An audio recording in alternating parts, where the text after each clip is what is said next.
بسم اللہ الرحمن الرحیم 10 محرم کے واقعات۔ 10 محرم 61 ہجری جمعہ کا دن قیامت صغریٰ لے کر آیا۔ فجر کی نماز امام حسین رضی اللہ تعالی عنہ نے اپنے رفقاء کے ساتھ باجماعت نہایت خشوع و خضوع اور ذوق و شوق کے ساتھ ادا فرمائی۔ تمام حضرات 3 دن کے بھوکے پیاسے ہیں، ایک قطرہ پانی کا نہیں پیا، ایک لقمہ حلق سے نہیں اترا۔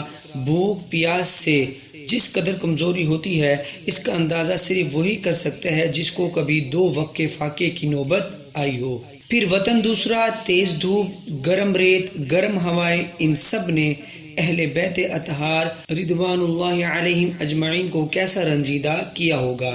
امام حسین رضی اللہ تعالی عنہ نے اتمام حجت کے لیے یزیدیوں کے سامنے ایک خطبہ فرمایا، جس میں بیان فرمایا کہ خون ناحق حرام ہے، میں نے کسی کو قتل نہیں کیا، نہ کسی پر حملہ کیا، تم کیوں میری جان کے دشمن ہو؟ اپنا انجام سوچو اور اپنی آخرت پر نظر ڈالو، پھر یہ بھی سوچو کہ میں کون ہوں اور کس چشم کرم کا منظور نظر ہوں، میرے والد کون ہیں، میری والدہ کس کی لخت جگر ہیں۔ یہ سب کچھ بیان کرنے کے باوجود بھی ان بدبختوں نے یہ جواب دیا کہ ہمیں یہ سارے فضائل معلوم ہے، مگر ابھی ہم کسی اور مسئلے پر بحث کر رہے ہیں، آپ جنگ کے لیے کسی کو بھیجیں اور گفتگو ختم کریں۔ گفتگو جاری ہی تھی کہ بعد بدنصیبوں نے گستاخی شروع کر دی اور قدرت کا کرنا ایسا ہوا کہ انہیں ہاتھوں ہاتھ سزا ملتی گئی۔ کسی نے خندق کی آگ کے بارے میں کہا، آپ نے جہنم کی آگ سے پہلے یہاں آگ لگا لی تو اس کو یہ سزا ملی کہ خود ہی اس خندق میں گر کر ہلاک ہو گیا۔ ایک نے دریائے فرات سے پانی نہ ملنے کا طعنہ دیا تو خود پیاسا ہو کر مرا۔ یہ سارے واقعات بھی ان کی آنکھوں سے غفلت کا پردہ نہیں ہٹا پائے۔ پھر حر مجبوراً لشکر کے ساتھ امام حسین رضی اللہ تعالی عنہ کی طرف بڑھے، مگر بدن کانپ رہا تھا، دل کی دھڑکن کی آوازیں ساتھ والے سن رہے تھے۔ یہ حالت دیکھ کر اس کے ہم قوم نے کہا، میں نے کسی لڑائی میں تمہارا یہ حال نہیں دیکھا۔ کہنے لگے، میں سوچ رہا ہوں، ایک طرف جنت کے پھول ہیں اور دوسری طرف جہنم کے شعلے، اور میں اگر پرزے پرزے کر کے جلا دیا جاؤں تو بھی جنت چھوڑنا گوارا نہیں کر سکتا۔ یہ کہہ کر امام حسین رضی اللہ تعالیٰ عنہ کی خدمت میں حاضر ہو گئے اور کہا، اللہ پاک مجھے آپ پر قربان کر دے، مجھے معلوم نہ تھا کہ معاملہ یہاں تک پہنچے گا۔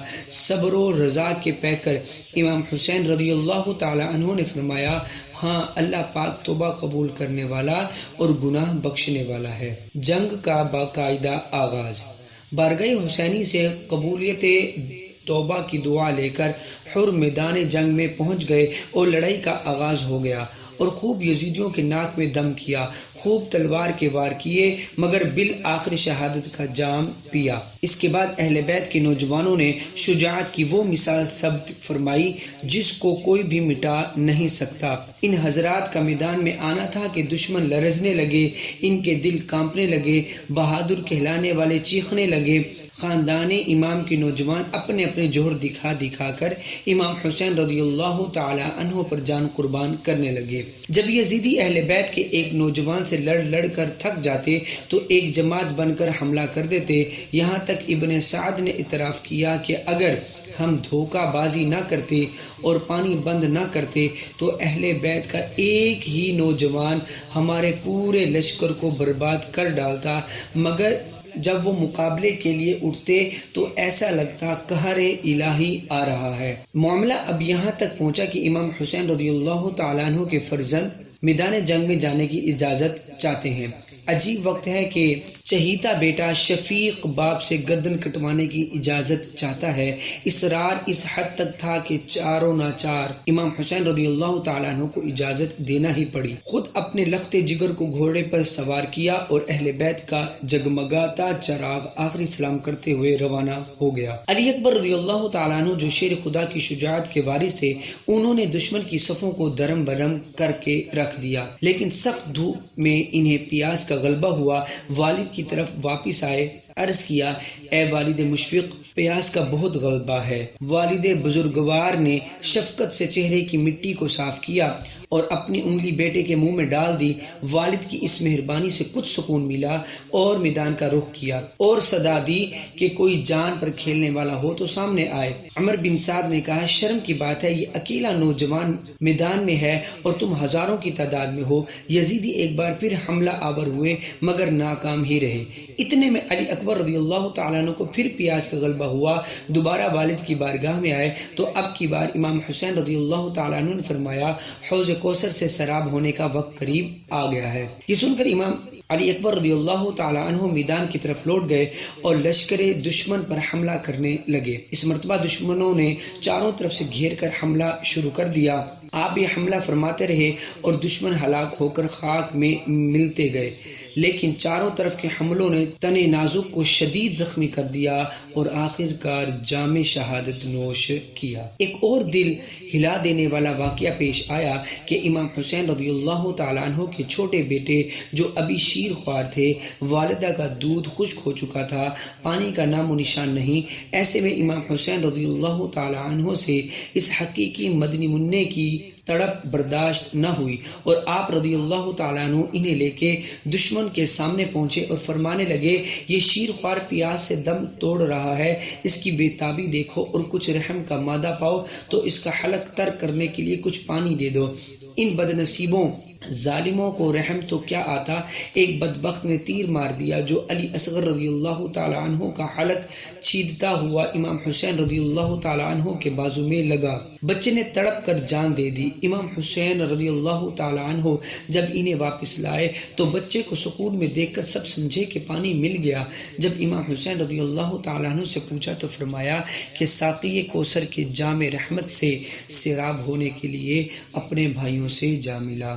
امام علی مقام امام حسین رضی اللہ تعالیٰ عنہ کی شہادت۔ اب وہ وقت آیا کہ جانثار ایک ایک کر کے رخصت ہو گئے اور جانیں قربان کر گئے۔ اب تنہا امام حسین رضی اللہ تعالیٰ عنہ اپنے ایک بیٹے امام زین العابدین علی اوسط جو کہ بیمار تھے رہ گئے۔ امام زین العابدین رضی اللہ تعالیٰ عنہ نے خود جانے کی اجازت طلب کی، لیکن آپ اتنے بیمار تھے کہ کھڑے بھی نہ ہو سکتے تھے۔ امام حسین رضی اللہ تعالیٰ عنہ نے فرمایا اب تمہاری ذات سے امیدیں وابستہ ہیں، اہل بیت کو وطن تک تم پہنچاؤ گے، پاک بیبیوں کی حفاظت کرو گے، تبلیغ کا ذمہ تم سر انجام دو گے، میری نسل تم سے آگے بڑھے گی، حسینی سیدوں کا سلسلہ تم سے چلے گا۔ پھر امام رسول صلی اللہ تعالیٰ علیہ وسلم سر پر باندھا، امیر حمزہ رضی اللہ تعالیٰ عنہ کی سپر پشت پر رکھی، حضرت علی رضی اللہ تعالیٰ عنہ کی ذوالفقار حمائل کی گھوڑے پر سوار ہوئے۔ اہل خیمہ نے اس منظر کو کس طرح دیکھا ہوگا، مشفق باپ کا سایہ اٹھنے والا ہے، ازواج کا سہاگ رخصت ہو رہا ہے، نہ کسی کے بدن میں حرکت، نہ کسی کی زبان پر جنبش، نورانی آنکھوں سے آنسو ٹپک رہے ہیں۔ اس کے بعد امام حسین رضی اللہ تعالیٰ عنہ عورتوں کو صبر کی تلقین فرمائی اور تشریف لے چلے، خیمہ سے چلے میدان میں پہنچے۔ آپ نے حمد و صلات کے بعد خطبہ پڑھا اور رقت انگیز خطاب فرمایا۔ یہ تقریر سن کر بعض کوفی رونے لگے، لیکن شمر جیسے پلید کچھ متاثر نہ ہوئے، بلکہ شمر تو کہنے لگا آپ یہ قصے سنانا بند کیجئے اور ابن زیاد کے پاس چل کر یزید کی بیعت کر لیجئے، ورنہ جنگ کے لیے تیار ہو جائیے۔ آپ نے جب یہ اطمینان کر لیا کہ آپ رضی اللہ تعالیٰ عنہ نے اپنے طور پر مکمل کوشش کر لی تو فرمایا جو ارادہ رکھتے ہو پورا کرو اور جس کو مقابلے کے لیے بھیجنا چاہتے ہو بھیجو۔ ایک ایک کر کے یزیدی آتے رہے اور نیست ہوتے رہے، یہاں تک کہ لاشوں کے انبار لگ گئے۔ بالآخر ہزاروں یزیدی دوڑ پڑے اور امام حسین رضی اللہ تعالیٰ عنہ کو گھیر لیا اور تلوار برسانی شروع کر دی، مگر علی رضی اللہ تعالیٰ عنہ کے حقیقی وارث نے ہار نہیں مانی اور ہزاروں کے گھیرے میں بھی دشمنوں کا سر اڑاتے رہے۔ کوفیوں کی عزت خاک میں مل گئی، بڑے بڑے بہادر مل کر بھی امام حسین رضی اللہ تعالیٰ عنہ کا مقابلہ نہیں کر پا رہے تھے۔ اچانک انہوں نے چاروں طرف سے تیر بسانے شروع کر دیے، گھوڑا بھی اس قدر زخمی ہو گیا کہ کام کی قوت نہ رہی۔ ناچار امام حسین رضی اللہ تعالیٰ عنہ کو ایک طرف ٹھہرنا پڑا۔ ہر طرف سے تیر آ رہے تھے، نورانی جسم زخموں سے چور اور لہو لہان ہو گیا۔ ایک تیر امام حسین رضی اللہ تعالی عنہ کی پیشانی مبارک پر لگا، جس سے امام حسین رضی اللہ تعالی عنہ کا سر چکرانے لگا۔ آپ رضی اللہ تعالی عنہ گھوڑے سے نیچے تشریف لے آئے اور یزیدیوں نے نیزے مار کر امام حسین رضی اللہ تعالی عنہ کو شہید کر دیا۔ شہادت کے بعد کے واقعات اور دشمنوں کا عبرتناک انجام۔ امام حسین رضی اللہ تعالیٰ عنہ کے سر مبارک کو ابن زیاد کے پاس بھیجا گیا۔ اس سر مبارک سے عجیب و غریب کرامات کا ظہور ہوا۔ کبھی سر مبارک سے آسمان تک نور بلند ہوتا تو کبھی کسی کے گھر کی دیواروں سے خون بہنے لگتا، کبھی سر مبارک سے آیات کی کرت کی آواز آتی۔ امام حسین رضی اللہ تعالیٰ عنہ کی شہادت میں تھوڑی سی بھی مدد کرنے والے کا عبرتناک انجام ہوا۔ 64 ہجری میں یزید دردناک مصیبت میں مبتلا ہو کر ہلاک ہوا۔